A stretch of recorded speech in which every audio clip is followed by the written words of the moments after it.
Bonjour et bienvenue sur le blog Mastermind Attraction.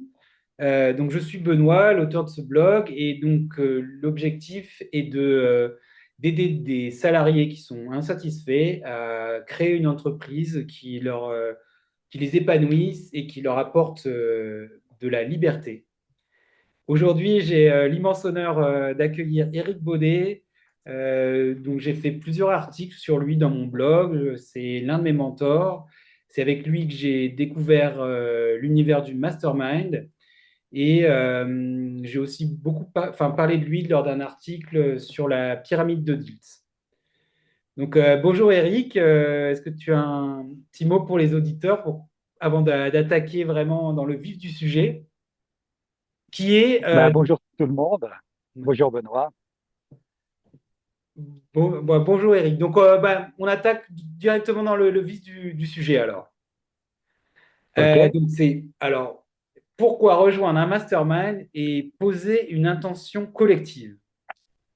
Alors là, il y a déjà deux questions. Pourquoi rejoindre Mastermind? C'est parce que la réussite, qu'elle soit professionnelle ou personnelle, mais là on va rester dans le domaine professionnel, n'a jamais été avec une seule personne. Tous les gens qui ont réussi, ils étaient au moins deux. Hein, que ce soit Rockefeller, que ce soit John Ford, que ce soit Steve Jobs, que ce soit Einstein, que ce soit tout ça, il y a toujours eu une autre personne ou un groupe de personnes pour aider la réussite. C'est-à-dire que ça, c'est important. Hein, le mastermind, c'est comment deux esprits, hein, quels qu'ils soient, hein, quand ils se rencontrent, créent un troisième esprit, qui est un esprit qui vient là, invisible, intangible, hein, qui crée de la relation, de l'interaction des personnes. Hein, c'est l'esprit maître, c'est le mastermind. Et c'est souvent ces choses que quand on discute souvent le dimanche hein, à table ou entre copains, puis tout d'un coup on a une idée de génie qui arrive, et bien quelque part on a créé un mastermind d'une manière inconsciente. Hein, là c'est comment créer un mastermind d'une manière consciente. Et pour ça, il y a une chose très importante, c'est de poser une intention. Alors, certes de poser une intention collective, dans un mastermind, il y a toujours une intention. Hein, par exemple, pour toi, Benoît, l'attention, c'est comment devenir libre en étant entrepreneur. Donc ça, c'est une intention. Donc ça, c'est l'intention du collectif. Hein, on ne va pas dans un mastermind juste pour discuter et boire le thé, et manger des petits gâteaux et discuter. Hein, c'est vraiment un groupe de travail dans lequel on travaille avec plaisir. Et il y a toujours une intention collective. Hein, donc ça peut être comment devenir libre en tant qu'entrepreneur, qu'est-ce que je dois faire après ma retraite, comment organiser un mariage. Enfin, il y a toujours une intention collective dans un groupe. Donc c'est pour ça quand vous rejoignez un groupe de mastermind, demandez l'intention, vers où vous voulez aller. Parce que si l'intention elle ne vous satisfait pas, n'y allez pas. Hein. Ça c'est très important. Hein. Et s'il n'y en a pas, euh, c'est comme si vous alliez quelque part et puis que vous ne savez pas où vous allez. Hein. Vous allez prendre un bateau, mais est-ce que vous allez vers les tropiques ou est-ce que vous allez vers le pôle Nord? Ben, ça, vous ne le savez pas. Donc l'intention, c'est ça. Hein. Donc pensez important d'avoir une intention collective. Parce que ça, à chaque fois, pendant toute la durée du mastermind, qu'elle soit courte, moyenne, longue durée, et elle sera en, en trame, si vous voulez, et ça sera un peu le fil rouge de votre groupe. Voilà. D'accord, merci beaucoup donc pour cette réponse. Euh, et alors, d'où vient cette pratique et quelle est son origine et comment tu as appris avec ça? Enfin, Alors, l'origine, la personne qui l'a démocratisé, c'est quelqu'un qui s'appelle Napoléon Hill. Napoléon Hill a été chargé par Andrew Carnegie, le maniaque de l'acier, hein, de- d'interviewer 500 personnes qui réussissaient et qui étaient riches. En fin de compte, il n'a pas interviewé 500 personnes, il a interviewé 3000 personnes en 25 ans. C'était Napoléon Hill, c'est comment dire, un journaliste. Et il a été chercher les facteurs de réussite des gens qui réussissaient. Donc, il avait aussi les gens qui échouaient, mais aussi les gens qui réussissaient. Donc, on parle souvent des gens qui réussissaient, mais il a aussi interviewé 5 fois plus de gens qui ne réussissaient pas. Hein, donc 3000, hein, si on fait la part, c'est à peu près 15% de personnes qui réussissaient. Et il a déterminé 15 facteurs de succès. Et parmi ces 15 facteurs de succès, il n'y a qu'un seul facteur de succès qui est collectif et qui s'appelle le Mastermind Alliance. Hein. Il a vu qu'à chaque fois, hein, comme j'ai dit en introduction, que toutes les personnes réussissaient, mais elles n'étaient pas toutes seules. Donc, si vous voulez réussir déjà dans votre vie entrepreneuriat, ne restez pas tout seul. Si vous avez une idée, ne la gardez pas pour vous, parce que de toute façon, l'idée, elle est dans le champ des possibles. Donc, le but, c'est de la partager. Et n'ayez pas peur qu'on vous la pique, parce que le but d'une idée, c'est pas qu'on nous la prenne, c'est qu'on la mette en œuvre. C'est ce que disait Steve Jobs, hein. Non, Bill Gates, son copain, il disait, ben moi j'ai une idée, je l'ai mis en œuvre, et c'est ça qui a fait la différence par rapport à toutes les personnes qui avaient la même possibilité que moi à ce moment-là. Voilà. Comment je m'en suis arrivé là? Ben, c'est suite à une formation avec Robert Dills, où j'étais tuteur d'un groupe, et il y a une personne qui a décidé de travailler sur les groupes de mastermind, puisqu'on était dans la science collective. Et pour moi, avec maintenant mes 10 années d'expérience sur le mastermind, je peux dire que le mastermind, c'est l'outil d'intelligence collective le plus puissant que j'ai trouvé. Hein, il y a le co-développement, que peu de gens connaissent, il y a le forum ouvert, il y a le boîte de café, enfin, il y a plein d'outils. Hein. Et le mastermind, c'est vraiment l'outil le plus puissant. Même dans mes formations, des fois, je fais une aparté et en 1 heure, il arrive des choses extraordinaires. Les gens sont un petit peu émerveillés pour ça. Et donc, c'est à partir de 2016, voilà, que j'ai tutoré un groupe qui voulait travailler sur les masterminds. Et en fin de compte, comment on a fait? On a beaucoup pratiqué. On a pratiqué, on a fait nous-mêmes nos recherches hein, sur les origines, hein, puisque Andrew Carnegie avait non, non, Andrew Carnegie avait missionné Napoléon Hill, et Napoléon Hill avait vraiment interviewé beaucoup de personnes, et notamment Napoléon Hill avait déterminé 3 facteurs de réussite pour qu'un mastermind réussisse. Tout d'abord, avoir des gens positifs. Donc ça, c'est très important. Quand vous rejoignez un groupe, vérifiez bien que les gens ont un esprit positif. De toute façon, c'est aussi la responsabilité du facilitateur ou de l'animateur du groupe de prendre que des gens positifs. La deuxième, c'est d'avoir une intention commune. L'intention, on l'a déjà dit, c'est venir pour une intention bien particulière. Si vous mettez des bouchers, des boulangers, et ils vont discuter chacun boulangerie et l'autre boucherie, ça marche pas. Si vous mettez l'intention commune qui est l'artisanat, ah, là, ils ont quelque chose qui va rentrer en résonance, et là, vous allez pouvoir les faire travailler ensemble. Et la troisième, c'est de travailler en harmonie parfaite. L'harmonie parfaite, c'est vraiment le rôle de l'animateur ou du facilitateur. Parce que c'est pas parce que vous mettez 10 experts autour d'une table qu'ils arrivent à créer quelque chose de magique. Hein. Nos politiques sont là pour nous le démontrer. Je referme la parenthèse. Voilà. Donc, c'est à partir de là qu'on a beaucoup pratiqué, on a fait nos recherches et on a même coécrit un livre, voilà, en intelligence collective. Donc, on utilise l'intelligence collective et le principe du mastermind pour écrire le livre et puis aussi nous aider à développer notre propre business qui, à l'époque, ben, pour moi, c'était développer les groupes de mastermind. Voilà un petit peu l'origine et un petit peu mon parcours. Ben, merci, c'est parfait. Je pense que les auditeurs ont une bonne vision là.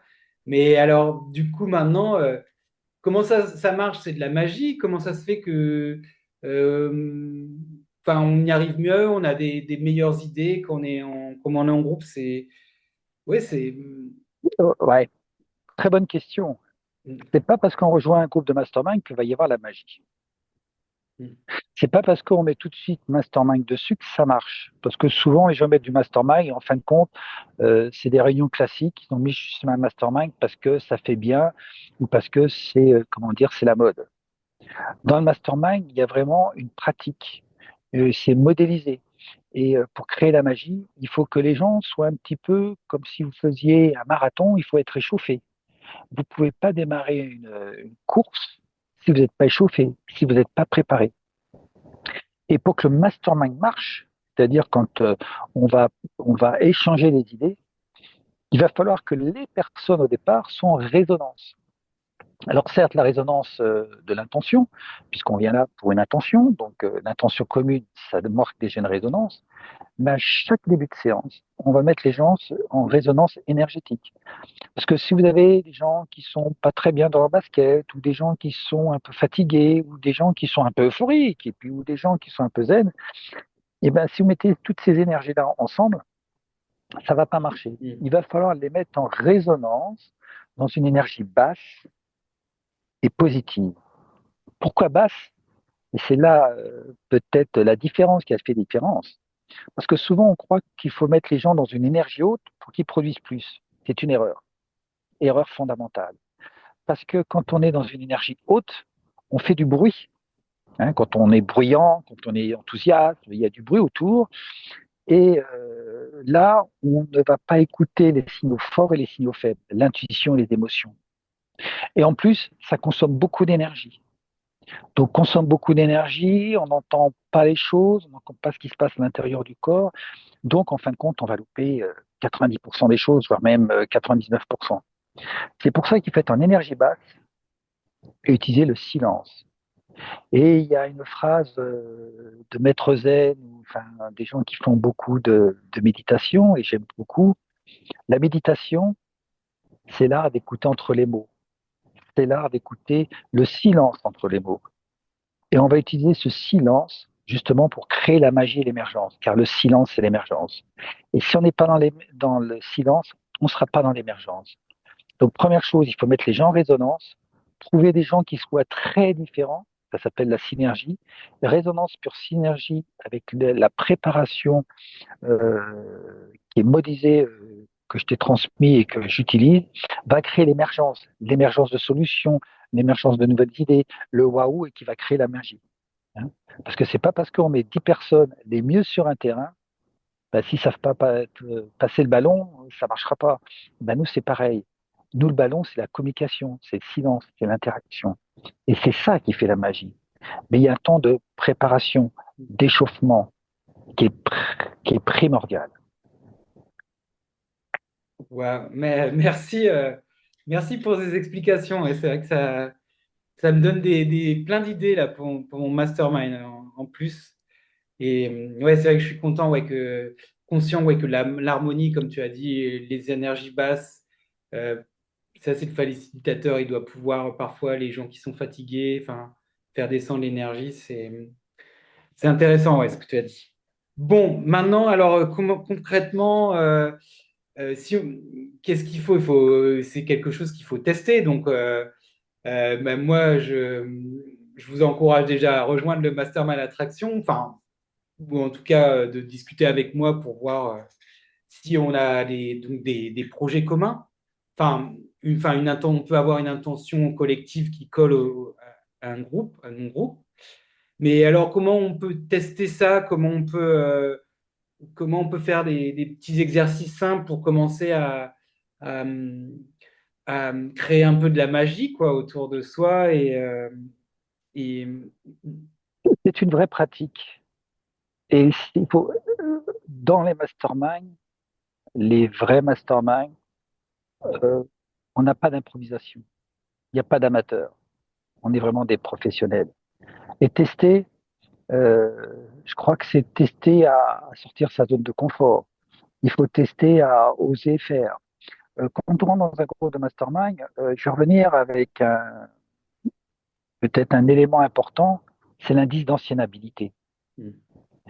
Quand on rentre dans un groupe ou qu'on veut faire une démarche de changement, hein, quel qu'il soit, hein, quelle est notre capacité à apprendre? Est-ce qu'on est, est-ce qu'on a une capacité à apprendre? Hein, sur une échelle de 1 à 10, ma capacité d'apprendre, elle est à combien? Pensez à ça, et puis quand vous aurez Benoît au téléphone, vous lui direz ce nombre-là. Sur 1 à 10, quelle est votre capacité à apprendre? Hein. Après, vous faites la même chose avec la capacité de changer. Hein. Vous venez dans un groupe, donc vous êtes peut-être salarié et puis vous êtes entrepreneur, donc vous avez changé de vie. Quelle est votre capacité à changer de vie? Pareil, sur une échelle d'indice. Notez ce petit chiffre et puis après, avec Benoît lors de l'entretien, et vous pourrez lui poser cette question, il vous donnera des éléments de réponse. Mais surtout, quelle est votre capacité à mettre en œuvre? Parce que si vous apprenez des choses, mais que vous ne mettez pas en œuvre, ça ne sert à rien. Le savoir sans pratique n'est pas savoir, c'est pratiquer. Hein. Et puis une chose aussi faut le dire, parce que moi j'ai toujours été très honnête et très authentique, l'erreur fait partie du processus. Quand vous avez commencé au départ, vous allez fournir beaucoup d'efforts et pour peu de résultats. C'est ce que vous avez fait quand vous avez appris à marcher, c'est ce que vous avez fait quand vous avez appris à courir, c'est ce que vous avez fait quand vous avez appris à faire du vélo ou etc. L'erreur fait partie du processus. Rappelez-vous, si vous faites de la cuisine, la première fois que vous avez fait un gâteau, peut-être que c'était un truc que vous avez mis tout de suite à la poubelle. Hein. Mais à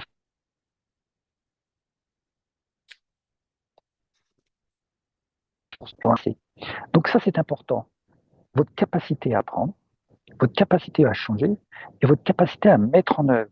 Et surtout, votre capacité aussi à écouter votre mentor, à écouter la personne qui va vous faciliter un mastermind. Parce que lui, en fin de compte, il a dégrossi le chemin. En fin de compte, vous allez là, mais vous allez gagner beaucoup de temps. Parce qu'au lieu d'être dans une forêt vierge et de dire sans boussole par où j'ai passé, ben lui, il a déjà taillé. Hein, il a déjà dit, ben non, pas là parce qu'il y a un piège, ou passer par là parce qu'il y a un raccourci, ou passer par là parce qu'il n'y a pas la rivière, ou attention, il y a des crocodiles, etc., etc., etc. Donc c'est important aussi, cette capacité aussi à vous à faire confiance. Et là, ça sera très intéressant de noter vos comportements, parce que vos comportements qui vous bloquent, ça sera un petit peu votre ombre qui est là, le côté obscur, comme dans la guerre des étoiles, qui va essayer de tout faire pour pas que vous réussissiez. Et c'est là que c'est important d'avoir le groupe. Parce que le groupe va avoir beaucoup de qualités. Certes, il va vous donner des idées, certes, il va vous aider à grandir, certes, il va vous donner peut-être une autre perspective par rapport à votre projet, hein, parce que comme on a chacun, par exemple, moi et Benoît, on n'a pas la vérité. Hein, la vérité est à demi-vraie. Donc, chaque personne va vous donner une petite partie. Hein, et plus vous aurez de gens autour de vous, plus vous aurez cette capacité à recevoir et cette capacité aussi à donner. Hein, il ne faut pas uniquement tirer la couverture, il faut cette capacité à donner. Donner sans compter, et vous recevrez énormément. Donc ça, c'est important. Hein. Et donc, c'est de vraiment noter un peu les comportements ou les pièges, hein, que ce soit peut-être la procrastination ou le syndrome de l'imposteur ou des choses comme ça, parce que là, vous allez avoir des vraies réponses.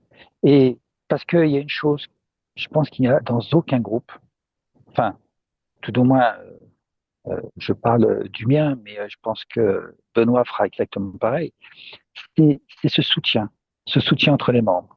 Au départ, dans les premiers jours, enfin dans la première journée, c'est un groupe de personnes qui vient dans un groupe de mastermind.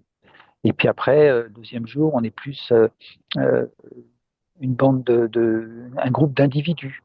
Hein. Alors là, au départ, on était des individus séparés. La deuxième, on était un groupe d'individus. Et puis après, on est fait partie d'un groupe de mastermind, puisque là, ils vont commencer à avoir un sentiment d'appartenance en définissant leur nom, etc.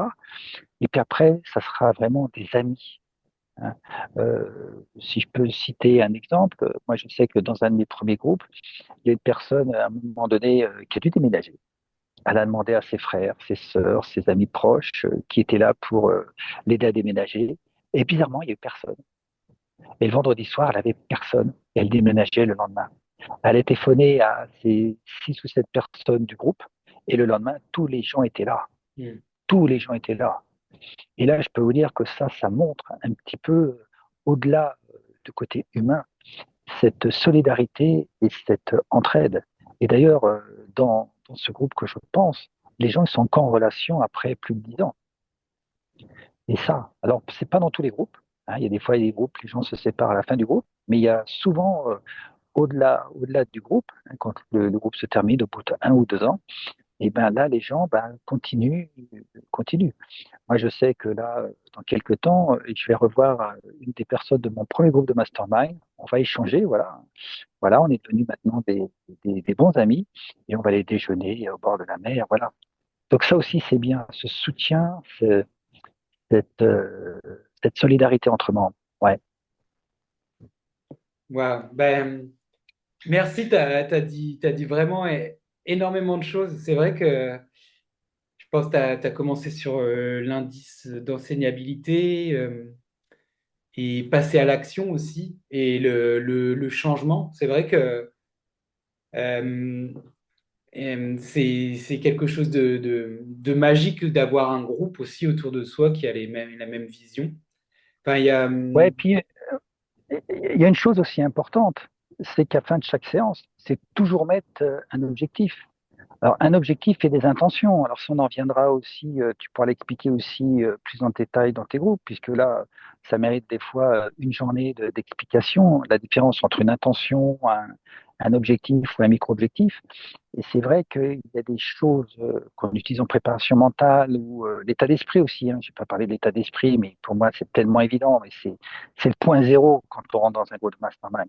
L'état d'esprit, alors certes, on peut être positif, mais après, c'est avoir un état d'esprit très ouvert, orienté vers l'intuition, la pensée, sur le pourquoi des choses et pas sur le comment faire. Et ça aussi, c'est aussi une autre approche qui est très importante. Tu as parlé de la pyramide de Dix, c'est de dire on va commencer par le haut de la pyramide sur le pourquoi et le comment deviendra une évidence. Et souvent, quand on rentre dans un projet entrepreneuriat, que ce soit dans les écoles de commerce ou dans d'autres structures, on commence tout de suite par le comment. Euh, on commence par trouver des locaux, trouver un ordinateur, trouver la carte de visite, trouver votre logo, trouver le nom de votre société. Mais on ne va pas chercher au fond des choses du pourquoi. Le pourquoi, c'est ce qui va donner l'alignement, le sens. Hein. Et si vous quittez le salariat parce qu'il y a une perte de sens, hein, comme 60% des salariés français, ben, la première chose à faire, c'est de trouver du sens. C'est pourquoi. Et d'aller le chercher très au fond. Et trouver cet alignement, c'est d'aller chercher au fond de soi-même ses passions, voilà, et l'exprimer en termes de vision. Hein. J'ai encore entendu quelque chose qui parlait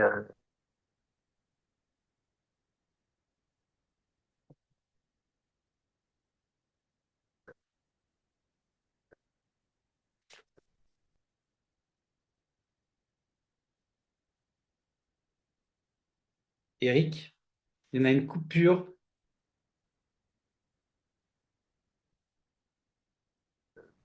des hommes polycailloux. Bon. Eric? Ouais, ouais, moi je t'entends. Ouais, je sais pas ce que ça va donner. Il y a eu une petite coupure pour moi. Mais ouais, merci. Euh, Tu m'as vraiment encore éclairé sur ces choses-là. Là, je commence un peu au niveau du mastermind. Et c'est vrai qu'il y a des choses un peu magiques qui se passent. Et là, ouais, je pense on va revoir avec les membres cette interview parce que tu as dit vraiment des choses vraiment intéressantes qu'on doit comprendre. Donc, on va faire du visionnage d'interviews et puis chacun un petit tour de table de savoir ce que les gens pensent. Ouais, donc, en tout cas, ouais, c'est vrai que aussi, moi, par rapport à ça, ouais, c'est vrai que souvent on est salarié, moi-même j'y étais, on est tellement habitué à faire ça, même si ça ne nous convient pas, ça ne nous plaît pas trop, et on ne pense pas que des possibilités d'apprendre, de changer, et de créer des choses incroyables, une vie qu'on Ouais, veut, et puis pouvoir s'interviewer dans un jardin plutôt que d'être dans un bureau un peu grisâtre avec des collègues qu'on n'apprécie pas forcément, quoi, être avec des gens quoi, ouais, qui... t'aurais pu te mettre avec ton téléphone, par exemple, sur le bord de la mer, tu vois, dans une petite crique sur Nice ou tu vois, un truc comme ça, ou sur le port. Ouais, c'est vrai que je devrais plus penser à faire ça pour des lieux, mais bon, enfin, en ce moment, en même temps, ouais, il faut allier plaisir et travail, t'as raison. Ouais, Mais là, c'est vrai que j'ai en ce moment, oui, en plus, c'est vrai que ça me permettrait de décompresser un peu parce que parfois, je me sens un peu oppressé, même, même là, au mm, début, je stressais un petit peu pour l'interview, puis je me dis, bon, allez, c'est pas grave, on respire. Et puis, mais oui, je travaille. Là, en ce moment, je me dis, enfin, j'ai envie que ça avance un peu. Donc, peut-être que ça serait la solution de sortir quand même, aller dans un parc, je travaillerais mieux, quoi. Tiens, oui, nous on allait avec une personne qui a fait un mastermind avec moi à la Villa Masséna. Il y a un beau jardin, il y a des bancs, on a fait des interviews, enfin, Elle m'a interviewé et c'est vrai que c'était sympa. Mais tu peux aller maintenant dans la coulée verte parce qu'elle n'existait pas. Si elle existait à l'époque, la coulée verte, tu peux aller, t'as plein de jardins. Moi, j'ai Castellet de Roy où je vais de temps en temps, hein. C'est vrai que Aussi, ouais. euh, là, ouais, tiens, je vais y aller après. Ça, c'est une bonne idée. Je vais y aller. Ben, merci Eric. Un dernier mot pour conclure, et puis si tu as envie de partager un peu de ton actualité et des liens pour qu'on puisse te retrouver ce que tu fais, hésite pas, c'est le moment. Et puis je les mettrai, moi, je vais faire il y aura une partie écrite de l'interview avec les liens à la fin. Voilà. Alors moi, pour me connecter, si vous voulez en savoir plus pour moi, il y a le réseau LinkedIn, où là, je communique beaucoup. J'ai ma chaîne YouTube, sur laquelle j'ai pas mal de ressources gratuites. J'ai plus de 200 ou 300 heures de vidéos gratuites pour ça, qui va parler de mastermind et tout. Donc ça remplace pas un mastermind, mais ça peut vous donner déjà une idée sur l'alignement, la pyramide de Nice et plein d'autres choses. Voilà, parce que j'étais quand même avec Robert Nice pendant 6 ans, qui est quand même un grand de ce monde.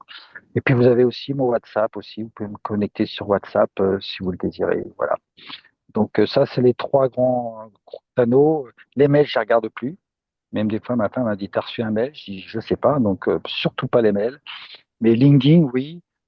WhatsApp et puis YouTube. Parce que YouTube, vous avez plein de ressources, voilà, qui peuvent être un complément justement à un mastermind que vous suivez avec Benoît. Voilà. Ben, merci Eric. Et au revoir. Enfin, on va arrêter. Donc, merci Eric. Et au revoir à nos auditeurs. J'espère que vous aurez apprécié cette interview. Bye Au et bonne revoir. chance avec Benoît.